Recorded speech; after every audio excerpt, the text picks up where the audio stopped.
ಕೆಲವೇ ಹೊತ್ತಿನಲ್ಲಿ ಸಿಎಂ ನೇತೃತ್ವದ ಸರ್ವ ಪಕ್ಷಗಳ ಸಭೆ ಆರಂಭ ಆಗಲಿದೆ. ಸದಾಶಿವನಗರದ ತಮ್ಮ ಮನೆಯಿಂದ ತೆರಳಿದ್ದಾರೆ ಸಿಎಂ ಡಿಕೆ ಶಿವಕುಮಾರ್.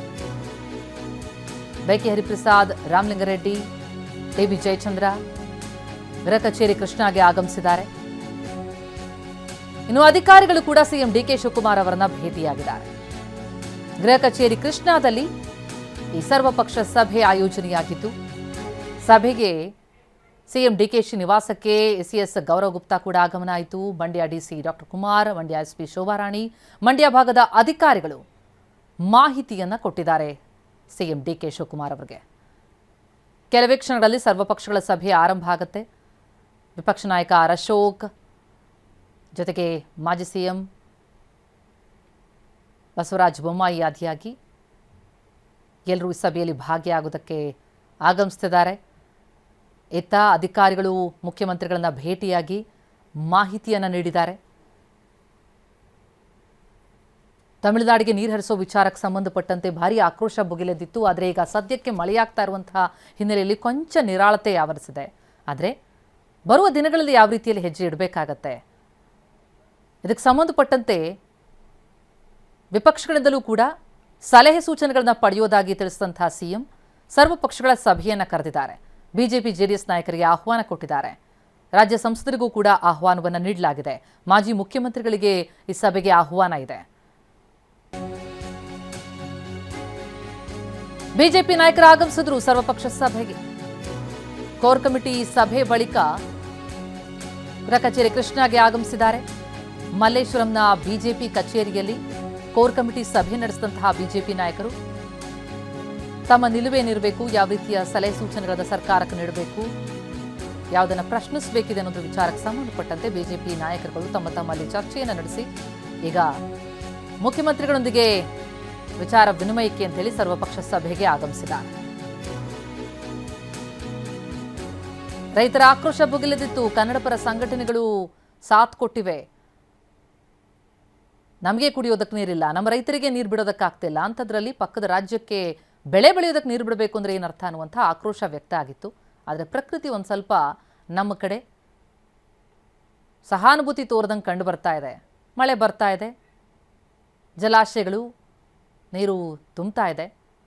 ಆ ಹಿನ್ನೆಲೆಯಲ್ಲಿ ಕೊಂಚ ನಿರಾಳತೆ.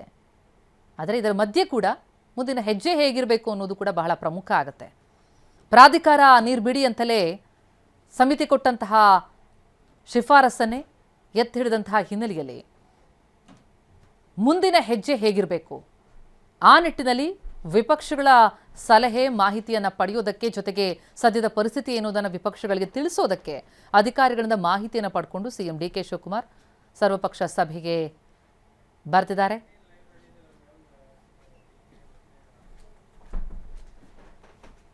ನಾವು ಪ್ರತಿನಿಧಿ ಅನಿಲ್ ಈ ಬಗ್ಗೆ ಇನ್ನಷ್ಟು ಡೀಟೇಲ್ಸ್ ಕೊಡ್ತಾರೆ, ಲೈವ್ ನಲ್ಲಿ ಜಾಯ್ನ್ ಆಗ್ತಾ ಇದ್ದಾರೆ. ಅನಿಲ್, ಇವತ್ತಿನ ಸರ್ವಪಕ್ಷ ಸಭೆ ಬಹಳ ಪ್ರಮುಖ ಆಗತ್ತೆ. ಒಂದು ಕಡೆ ಪ್ರಕೃತಿ ಒಂದ್ ಸ್ವಲ್ಪ ನಮ್ಮ ಕಡೆ ಸಹಕಾರ ತೋರ್ತಾ ಇದೆ, ಸಹಾನುಭೂತಿ ತೋರ್ತಾ ಇದೆ, ಮಳೆ ಬರ್ತಾ ಇದೆ ನಿಜ. ಆದ್ರೂ ಮುಂದಿನ ಹೆಜ್ಜೆ ಹೇಗಿರಬೇಕು, ರೈತರ ಪರವಾಗಿ ನಾವು ಯಾವ ರೀತಿ ಇರಬೇಕು ಅನ್ನೋ ನಿಟ್ಟಿನಲ್ಲಿ ಈ ಸರ್ವಪಕ್ಷ ಸಭೆ ಪ್ರಮುಖ ಆಗತ್ತೆ. ಯಾರೆಲ್ಲ ಬಂದಿದ್ದಾರೆ, ಏನೆಲ್ಲ ಡಿಸ್ಕಷನ್ ಆಗಬಹುದು ಅಂತ?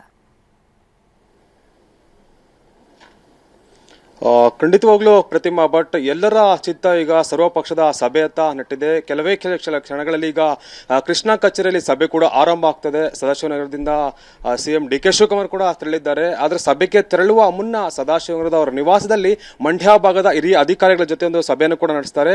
ಆಂತರಿಕವಾದಂತಹ ಮಾಹಿತಿಯನ್ನು ಕೂಡ ಪಡೆದುಕೊಳ್ತಾರೆ. ಸದ್ಯಕ್ಕೆ ಈಗ ಅಲ್ಲಿ ರೈತರ ಒಂದು ಪ್ರತಿಭಟನೆ ಕಾವು ಯಾವ ರೀತಿ ಇದೆ, ಅದರ ಜೊತೆಗೆ ಈಗ KRS ನ ನೀರಿನ ಜಲಾಶಯದ ಮಟ್ಟ ಎಷ್ಟು ಏರಿಕೆ ಆಗಿರೋ ಒಂದು ಮಾಹಿತಿಯನ್ನು ಕೂಡ ಪಡೆದುಕೊಂಡಿದ್ದಾರೆ. ಸದ್ಯಕ್ಕೆ ಸಭೆಯಲ್ಲಿ ಈ ವಿಪಕ್ಷ ಕೇಳಿದಂತಹ ಪ್ರಶ್ನೆಗೆ ಯಾವ ರೀತಿ ಉತ್ತರ ಕೊಡಬೇಕು, ಅವ್ರ ಜೊತೆಗೆ ಏನೆಲ್ಲ ಕೂಡ ಚರ್ಚೆ ಮಾಡಬೇಕು ಅನ್ನೋದು ಮಾಹಿತಿಯನ್ನ ಈಗಾಗಲೇ ಡಿಕೆ ಶಿವಕುಮಾರ್ ಅವರೊಂದು ಸಂಗ್ರಹವನ್ನು ಕೂಡ ಮಾಡ್ಕೊಂಡಿದ್ದಾರೆ. ಜೊತೆಗೆ ಈ ಒಂದು ಸಭೆಗೆ ರಾಜ್ಯದ ಕೇಂದ್ರ ಸಚಿವರು ಮತ್ತೆ ಸಂಸದರು ಸೇರಿದಂತೆ ಅಂದ್ರೆ ಕಾವೇರಿ ಜಲಾಶಯ ಭಾಗದ, ಮಂಡ್ಯ ಭಾಗದ ಶಾಸಕರು ಕೂಡ ಭಾಗಿಯಾಗ್ತಾರೆ. ಇಲ್ಲಿ ಅಂದ್ರೆ ಇಂದಿನ ಅವಧಿಯಲ್ಲೂ ಕೂಡ ಯಾವ ರೀತಿಯಾದ ಒಂದು ಸಂಕಷ್ಟ ಮತ್ತೆ ಸಂದಿಗ್ಧ ಪರಿಸ್ಥಿತಿ ಎದುರಾಗಿತ್ತು.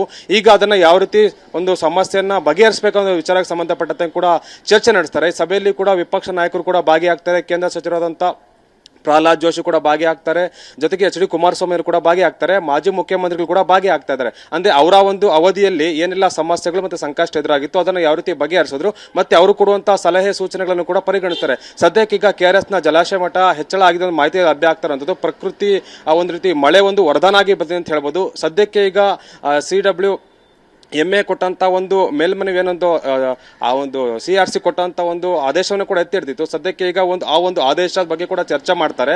ಜೊತೆಗೆ ಕೂಡ ರಾಜ್ಯದಲ್ಲಿರುವಂತಹ ಜಲಾಶಯದ ಮಟ್ಟ ನೀರಿನ ಪ್ರಮಾಣ ಎಷ್ಟಿದೆ ಅನ್ನೋ ಬಗ್ಗೆ ಕೂಡ ಚರ್ಚೆ ಆಗ್ತದೆ. ಅದರ ಜೊತೆಗೆ ಈಗ ಮಳೆಯ ಪ್ರಮಾಣ ಎಷ್ಟಿದೆ ಮತ್ತೆ ಕುಡಿಯೋ ನೀರಿನ ಅಗತ್ಯತೆ ಎಷ್ಟಿದೆ ಮತ್ತೆ ವ್ಯವಸಾಯಕ್ಕೆ ಎಷ್ಟು ನೀರನ್ನ ಬಳಕೆ ಮಾಡ್ಕೊಳ್ಳಲಾಗ್ತಾ ಇದೆ, ರೈತರಿಗೆ ಅದರಿಂದ ಎಷ್ಟು ನೀರನ್ನ ಕೊಡ್ಲಾಗ್ತದೆ ಅನ್ನೋ ವಿಚಾರಕ್ಕೆ ಸಂಬಂಧಪಟ್ಟಂತೆ ಕೂಡ ಚರ್ಚೆ ಆಗ್ತದೆ. ಸದ್ಯಕ್ಕೆ ಈಗ ರಾಜ್ಯದ ಪರವಾಗಿ ಮತ್ತೆ ರಾಜ್ಯದ ರೈತರ ಹಿತಾಸಕ್ತಿನ ಅದು ಗಮನದಲ್ಲಿಟ್ಕೊಂಡು ಈಗ ಮತ್ತೆ ನಾವು ಯಾವ ರೀತಿಯಾಗ ಮುಂದಿನ ತೀರ್ಮಾನ ತೆಗೆದುಕೊಳ್ಬೇಕು ಅನ್ನೋ ವಿಚಾರನೂ ಕೂಡ ವಿಪಕ್ಷಗಳು ಕೂಡ ರಾಜ್ಯ ಸರ್ಕಾರಕ್ಕೆ ಒಂದು ಸಲಹೆಯನ್ನು ಕೂಡ ಕೊಡ್ತಾರೆ.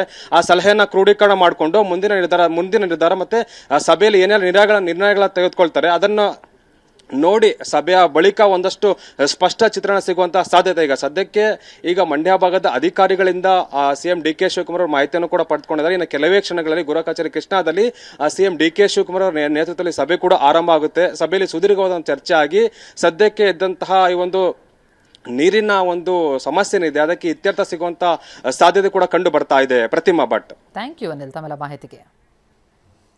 ಈಗ CM DK ಶಿವಕುಮಾರ್ ಅವರನ್ನ ಭೇಟಿಯಾಗಿ ಸರ್ವಪಕ್ಷ ಸಭೆಯಲ್ಲಿ ಭಾಗಿಯಾಗೋದಕ್ಕೆ ಗೃಹ ಕಚೇರಿ ಕೃಷ್ಣಾಗೆ ವಿಪಕ್ಷ ನಾಯಕರೆಲ್ಲರ ಆಗಮನವಾಗಿದೆ. ಅಶೋಕ್, ಬಸವರಾಜ ಬೊಮ್ಮಾಯಿ ಆದಿಯಾಗಿ ಎಲ್ಲರೂ ಕೂಡ ಬಂದಿರುವಂತಹ ದೃಶ್ಯಗಳನ್ನು ನೋಡ್ತಾ ಇದ್ದೀವಿ. ಛಲವಾದಿ ನಾರಾಯಣಸ್ವಾಮಿ, ಬಸವರಾಜ ಬೊಮ್ಮಾಯಿ, ಅಶೋಕ್ ಬರ್ತಾ ಇರುವಂತಹ ದೃಶ್ಯ. ಈಗಾಗಲೇ ಬಿಜೆಪಿ ಕಚೇರಿಯಲ್ಲಿ ಒಂದು ಸಭೆಯನ್ನು ನಡೆಸಿ ಬಿಜೆಪಿ ನಾಯಕರೆಲ್ಲರೂ ಕೂಡ ಚರ್ಚೆಯನ್ನು ನಡೆಸಿದ್ದಾರೆ. ಈಗ ಅದೇ ವಿಚಾರಗಳನ್ನು ಇಟ್ಕೊಂಡು ಮುಖ್ಯಮಂತ್ರಿಗಳೊಂದಿಗೆ ಚರ್ಚೆ ನಡೆಸೋದಕ್ಕಾಗಿ ಸರ್ವಪಕ್ಷ ಸಭೆಗೆ ಆಗಮಿಸಿದ್ದಾರೆ.